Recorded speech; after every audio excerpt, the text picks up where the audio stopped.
Video like जरूर कर लीजिए और ऐसे वीडियो लगातार फ्री में पाने के लिए चैनल को तुरंत सब्सक्राइब कर लीजिए और बेल आइकन को जरूर टैप कर लीजिए ताकि आगे भी सारे वीडियो आपको मिलते रहे। यूट्यूब में फॉलो करते हैं तो प्लीज ये वाला फ्री टेलीग्राम चैनल जरूर ज्वाइन कर लीजिएगा। सारे नोटिफिकेशन सारे अपडेट यहीं पे आते हैं, ध्यान रखिए। Hello everyone, welcome to ROARO by study for civil services. Myself Alka Pandey. तो बहुत ही इंपॉर्टेंट लेक्चर है, हम देखेंगे ज्योग्राफी की लिस्टिंग। ठीक है, ये देखिए, अब आपका हम बात कर रहे हैं दिसंबर 2023 में। तो अब आपका ROARO का एग्ज़ाम, फिर इसके बाद आपका UP PSCS का एग्ज़ाम है, साथ ही में जनवरी में आपका APS का एग्ज़ाम है, हरियाणा सिविल सर्विसेज। ये सब एग्ज़ाम हैं जो कंफर्म हो चुके हैं। तो बस अब प्रिपरेशन में लग जाइए, बिल्कुल भी लेट नहीं करना है। तो चलिए अब शुरू करते हैं। ज्योग्राफी लिस्टिंग में सबसे पहला टॉपिक हमारा रहेगा कि different types of agriculture in the world. ठीक है, डिफरेंट टाइप्स ऑफ एग्रीकल्चर के बारे में देखेंगे। तो देखिए, एग्ज़ाम में एक सवाल पूछता है, इसमें एक साइड दे देगा आपको एग्रीकल्चर का नाम, दूसरे साइड दे देगा किससे रिलेटेड है। ठीक है, और आपको देना मिलान करना पड़ेगा, या फिर डायरेक्ट सवाल भी पूछे जा सकते हैं। तो सबसे पहले विटीकल्चर क्या होता है। विटीकल्चर जो होता है वो होता है ग्रेप्स कल्टीवेशन। अंगूरों की जो खेती होती है वो विटीकल्चर कहलाती है। Pisciculture fish farming. उसके बाद सेरीकल्चर क्या होता है, सिल्क वॉर्म प्रोडक्शन। ठीक है, सिल्क वॉर्म प्रोडक्शन जो है वो सेरीकल्चर कहलाता है। हॉर्टिकल्चर जो होता है वो फ्रूट का प्रोडक्शन। और ओलिविकल्चर क्या होता है, ऑलिव की फार्मिंग। ये तो नाम से ही पता चल रहा है, ओलिविकल्चर ऑलिव की फार्मिंग। अर्बोरिकल्चर क्या होता है, ये होता है कि cultivation of special type of trees and shrubs. ठीक है, एपीकल्चर होता है बी कीपिंग। फ्लोरिकल्चर जो है वो farming of flowers. Silviculture action related to conservation and enhancement of forest. ठीक है, सिल्वीकल्चर जो है वो फॉरेस्ट के इन्हेंसमेंट और कंजर्वेशन से रिलेटेड होता है, जो भी एक्शन लिए जाते हैं। विजीकल्चर क्या होता है, नाम से पता चल रहा है कि early primitive man made agriculture in south east Asia. ठीक है, नेमरीकल्चर क्या होता है कि agriculture of primitive system in which fruits flowers tubers are collected from forest. ठीक है, तो नेमरीकल्चर और वेजीकल्चर में डिफरेंस समझ लीजिएगा। ओलेरीकल्चर क्या होता है, ये होता है commercial cultivation of ground grown vegetables. जो ज़मीन पर पौधे उगाए जाते हैं, ग्राउंड ग्रोन जो होते हैं, उसका कॉमर्शियल कल्टीवेशन वो ओलेरीकल्चर कहलाता है।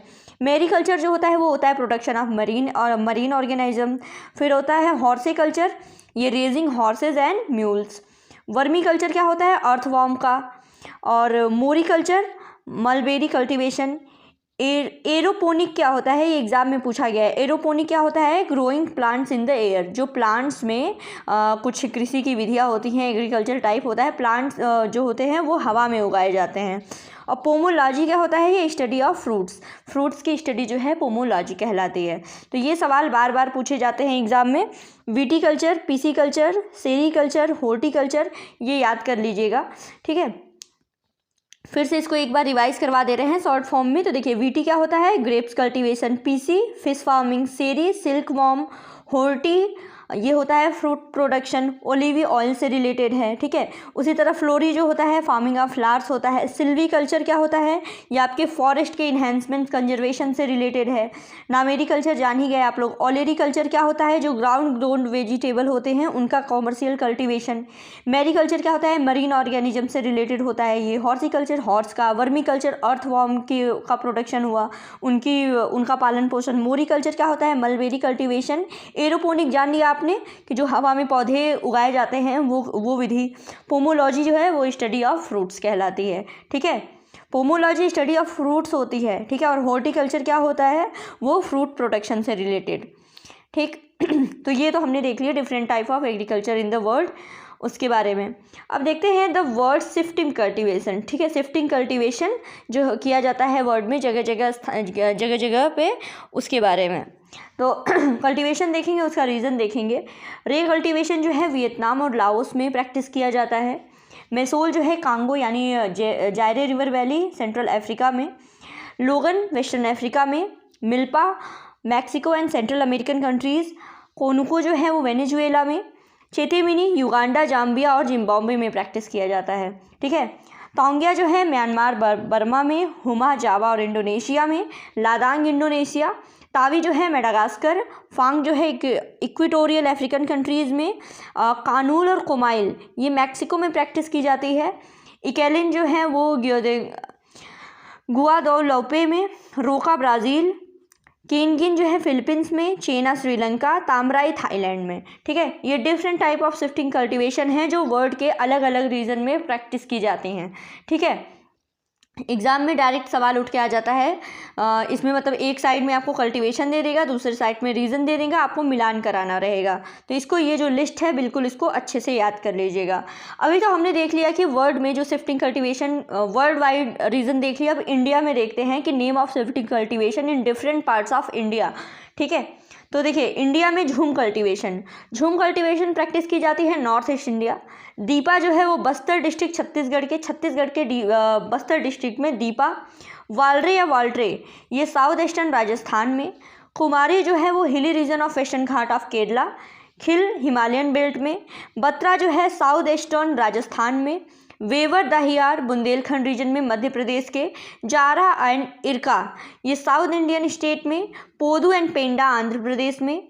पामाधावी, कमन या और विंगा ये उड़ीसा में। एंड कुरुआ ये झारखंड में। ठीक है, तो ये different type of shifting cultivation है। इनका नाम है झूम, दीपा, वालरे या वाल्ट्रे, कुमारी, खिल, बात्रा, वेवर या दहियार, जारा, एरका, पोदू, पेंडा, पामाधावी, कमन या विंगा और कुरुआ ये different type of shifting cultivation है जो इंडिया के डिफरेंट पार्ट में इसको प्रैक्टिस किया जाता है। ठीक है, अगली हमारे लिस्ट का पार्ट है कि important rivers of the world. ठीक है, इसके लिए मैप खोल लीजिए, ज़्यादा बेहतर होगा। पढ़ने के साथ साथ अपने मैप में या फिर ऑक्सफोर्ड या फिर ओसवान जो भी फॉलो करते हो, मैप देखिए और ये रिवर की लोकेशन देखिए और उसके बारे में जो भी फीचर्स हैं, जो भी विशेष है या फिर एग्ज़ाम में आपके डायरेक्ट पूछा गया है किसी भी नदी के बारे में, ठीक है, वो सिर्फ यहाँ पे आपको प्रोवाइड किया जा रहा है ज्योग्राफी लिस्टिंग में। डिटेल में ज्योग्राफी की क्लास में आपको पढ़ाया जाएगा। तो देखिए, नील, this river originating from the Lake Victoria is the longest river in the world and Aswan Dam and Nasir Lake are located on it। Nile river की खासियत ये है कि नील रिवर जो है वो लॉन्गेस्ट रिवर है पूरे वर्ल्ड की, जो कि लेक विक्टोरिया से ओरिजिनेट होती है। और इस पे इंपॉर्टेंट चीज़ें क्या हैं, Aswan dam and Nasser lake जो इसी पर हैं। फिर है अमेजन की अगर बात करें तो it is the largest and second longest river in the world in terms of volume. अगर वॉल्यूम की बात करें तो अमेजन जो है वो सबसे बड़ी नदी है। अगर लंबाई की बात करें तो नील नदी, और वॉल्यूम की बात करें तो अमेजन है। ठीक है, और लंबाई के मामले में अमेजन जो है वो सेकेंड नंबर पे है आफ्टर नील रिवर। मिसिसिपी मिसौरी की अगर बात की जाए तो it form the world largest river system and this river form the bird food delta. ये एग्जाम में पूछा गया है कि कौन सी नदी है जो बर्ड फूड डेल्टा बनाती है, तो वो है मिसिसिपी एंड मिसौरी। ठीक है, फिर है जियो ग्रांडे की अगर बात करें तो ये नदी यूनाइटेड स्टेट एंड मैक्सिको के बीच में आपके बॉर्डर्स जो है वो डिक्लेयर करती है, बनाती है। Saint Lawrence river, it is the busiest internal water transport route in the world and Niagara falls located on this river. ये बहुत इंपॉर्टेंट, सेंट लॉरेंस रिवर की अगर बात की जाए तो ट्रांसपोर्ट रूट के मामले में सबसे बिजिएस्ट रूट जो है वो इसी नदी पर है, और नियाग्रा फॉल जो है काफ़ी फेमस, वो इसी नदी पर लोकेटेड है। कोलोराडो की अगर बात की जाए, कोलोराडो रिवर, तो world famous Grand Canyon and Hoover Dam is situated on this river. ठीक है, हूबर डैम जो है वो कोलोराडो रिवर पर लोकेटेड है। फिर राइनी की अगर बात करें, it is the Europe's busiest internal water transport route and also called coal river. ठीक है, अभी पूरे वर्ल्ड वाइड अगर बात की जाए कि busiest internal water transport route किस नदी पर है, तो उसका आंसर है सेंट लॉरेंस रिवर। अगर सिर्फ यूरोप के कंटेक्स्ट में अगर देखा जाए तो वो है राइन, और इसको कोल रिवर भी कहा जाता है। साथ ही साथ रोटरडम जो है वो यूरोप का बिजिएस्ट पोर्ट है जो कि राइन रिवर पर है। आगे देखते हैं दानुबे की अगर बात करें, originating from the Black Forest mountain of Germany and the river flows into Black Sea passing through the European countries capital Belgrade जो कि यूगोस्लाविया की जो कैपिटल है। उसके बाद है ब्राटिस्लावा जो स्लोवेनिया, बुचारेस्ट जो है Romania, Budapest Hungary, Vienna Austria, ये इंपॉर्टेंट कैपिटल्स हैं जहाँ से दानुबे रिवर जो है वो फ्लो करती है, जाती है, पास करती है। ठीक है, ये जर्मनी के ब्लैक फॉरेस्ट माउंटेन से ओरिजिनेट होती है जो कि ब्लैक सी में जाके गिरती है। यूरोप की कंट्री की कैपिटल्स जैसे बेलग्रेड है, ब्राटिस्लावा है, बुचारेस्ट है, बुडापेस्ट है, वियना है, वो इन सारे कैपिटल से ये पास करती है दानुबे रिवर। वोल्गा की अगर बात करें तो this river originated from the Valdai hills, falls into Caspian sea and longest river है यूरोप की वोल्गा रिवर। आगे नाइजर है, falling into the gulf of Guinea, is famous as tail river. ठीक है, नाइजर। जैम्बेजी जो है, Victoria falls and Kariba dam, ये इसी पर लोकेटेड है। कांगो या Zaire river, it river crosses equator cutting twice. ठीक है, इक्वेटर को 2 बार काटती है और इस पे स्टैनले और लिविंग स्टोन फॉल्स जो है वो इस पे लोकेटेड है। कांगो जायरे रिवर की बात की जा रही है। ठीक है, इक्वेटर को ये 2 बार काटती है। लिम्पोपो की अगर बात करें, it river originating from the high veld of South Africa and cut Tropic of cancer twice. Tropic of Cancer को 2 बार काटने वाली नदी कौन सी है? लिम्पोपो है। और Mahi river is the only river of India that cuts tropic of cancer twice. ठीक है, तो ये बिल्कुल याद कर लीजिएगा। इक्वेटर को 2 बार काटने वाली नदी कौन सी है? वो है Congo Zaire. Tropic of Capricorn को 2 बार काटने वाली नदी कौन सी है? वो है लिम्पोपो। और भारत की माही नदी जो है वो ट्रॉपिक ऑफ कैंसर को 2 बार काटती है। ठीक है, तो इक्वेटर कांगो हो गया, कैप्रिकॉर्न क्या हो गया? लिम्पोपो, और कैंसर क्या है? माही। ठीक है, फिर आता है आपका Mekong river. It is the longest river in south east Asia. And Murray Darling river कौन सी है? It originates from the Kosciuszko mountains and largest river in Australia. ठीक है, तो ये देख ली कुछ इंपॉर्टेंट रिवर, और इसमें हाँ यही स्टेटमेंट दिया गया है जो आपके एग्जाम में बार बार पूछा गया है। बहुत बार एग्जाम में आपके पूछा गया है कि बर्ड फूड डेल्टा कौन सी नदी बनाती है, तो है मिसिसिपी, मिसौरी। ठीक है, सबसे लंबी नदी कौन सी है लंबाई के टर्म में? वो है नील। सबसे बड़ी नदी कौन सी है वॉल्यूम के टर्म में? वो है आपकी अमेजन। ठीक है, उसके बाद नियाग्रा फॉल किस रिवर पे है? वो है सेंट लॉरेंस। कोल्ड रिवर किसे कहते हैं? राइन रिवर को कहते हैं। तो ये कुछ इंपॉर्टेंट फैक्ट्स हैं जो नदियों के बारे में बार बार पूछे गए। और ये तो देख लीजिएगा कि equator, tropic of Capricorn, tropic of cancer, इन सबको 2 बार काटने वाली नदी कौन सी हैं? तो कांगो, लिम्पोपो, माही। ठीक, इंपॉर्टेंट चीज़ एक और देख लेते हैं, इंपॉर्टेंट फैक्ट्स रिलेटेड टू सन। ये सारा जो है ज्योग्राफी वाली प्लेलिस्ट में आपको डिटेल में पढ़ाया गया है, लेकिन हाँ लिस्ट के फॉर्म में फिर से जल्दी जल्दी इससे गो थ्रू हो जाते हैं। The time it takes for sun to reach from the sun to the earth. ठीक है, सूर्य के प्रकाश को सूर्य से पृथ्वी तक आने में कितना समय लगता है? तो ये है 8 मिनट 20 सेकेंड। फिर है the speed of light. The speed of light कितनी होती है? ये इसको ठीक से लिख लीजिएगा। ठीक है, इसको ऐसे लिख लीजिए, आप जान जाइए कि स्पीड ऑफ लाइट कितनी है। ये है 3 लाख किलोमीटर पर सेकेंड। ठीक है, फिर है a light year. A light year एक प्रकाश वर्ष क्या होता है? यानी distance covered by sunlight in a year. ये है 9.46 × 10⁻12 kilometre. Then diameter of the sun कितना है? ये 13,92,000 किलोमीटर। वॉल्यूम कितना है? 13 lakh times of the earth, यानी पृथ्वी के वॉल्यूम का 13 लाख टाइम। ठीक है, वो है सन का वॉल्यूम। मास कितना है? ये है 3,32,000 टाइम ऑफ द अर्थ। ठीक है, पृथ्वी के यानी अर्थ के जो भी मास है, टोटल मास, उसका 3,32,000 times. Planar gravity 28 time of the earth. Central density कितनी है? 100 ग्राम्स पर क्यूबिक सेंटीमीटर। ये इंपॉर्टेंट है कि सन का केमिकल कंपोजिशन क्या है। ठीक है, तो इसमें है हाइड्रोजन आपका 71%, हीलियम 26.5% एंड अदर एलिमेंट्स 2.5%। ठीक है, तो हाइड्रोजन एंड हीलियम ये देखिएगा।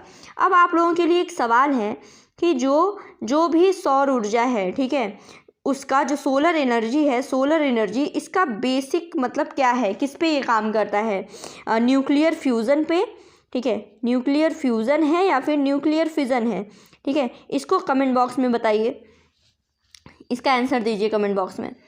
आगे देखते हैं, फोटोस्फीयर हीट यानी सरफेस हीट कितनी है? वो है 6000 डिग्री सेंटीग्रेड। सेंट्रल हीट कितनी है? सेंटर हीट ये है 15 डिग्री सेंटीग्रेड। ठीक है, ये गलत लिखा हुआ है, 15 नहीं है ये तो बहुत कम हो गया, ये है 15 मिलियन, क्योंकि सेंट्रल से अगर जो सरफेस से कोर की तरफ अगर जाएंगे, सेंटर की तरफ जाएंगे तो टेम्परेचर यहाँ पे ज़्यादा है, तो ये 15 मिलियन डिग्री सेंटीग्रेड है। ठीक है, 15 नहीं है, करेक्ट कर लीजिएगा। जो हीट स्पॉट्स हैं, ठीक है, जो हीट स्पॉट्स हैं उनका टेम्परेचर पूछा गया है, तो वो है आपका 1500। इमिशन ऑफ एनर्जी की अगर बात करें तो इमिशन ऑफ एनर्जी कितनी है, वो है 1026 जूल पर सेकेंड। सेंट्रल प्रेशर कितना है, 1 बिलियन एटमॉस्फेयर।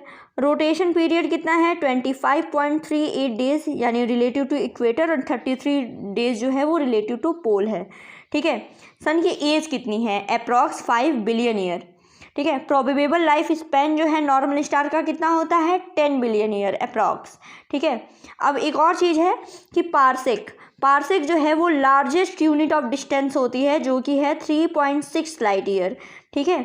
3.6 लाइट ईयर है, तो इसको किलोमीटर में कन्वर्ट करेंगे तो कितना होगा, 1 लाइट ईयर का मतलब कितना होता है, 9.6 इंटू 10⁻12, इतना किलोमीटर जो भी रिजल्ट आएगा, ठीक है, इतना किलोमीटर, ये लार्जेस्ट यूनिट होती है डिस्टेंस की। तो देखिए, एक तो होता है आपका पारसेक, दूसरा होता है पास्कल, ठीक है। तो ये कंफ्यूज नहीं करना है, पारसेक जो है वो डिस्टेंस की यूनिट है और पास्कल जो है वो प्रेशर की यूनिट है, ठीक। आगे तो फिर चलिए इसको, फिर ये वीडियो यहीं पे ये क्लास ख़त्म करते हैं। बाकी पढ़ते रहिए, अभी आगे और इम्पॉर्टेंट इससे रिलेटेड आपकी लिस्टिंग है, करंट अफेयर्स है, MCQ है, सब कुछ चैनल पे प्रोवाइड किया जाएगा, तो ऐसे ही बने रहिए, पढ़ते रहिए। Thank you so much.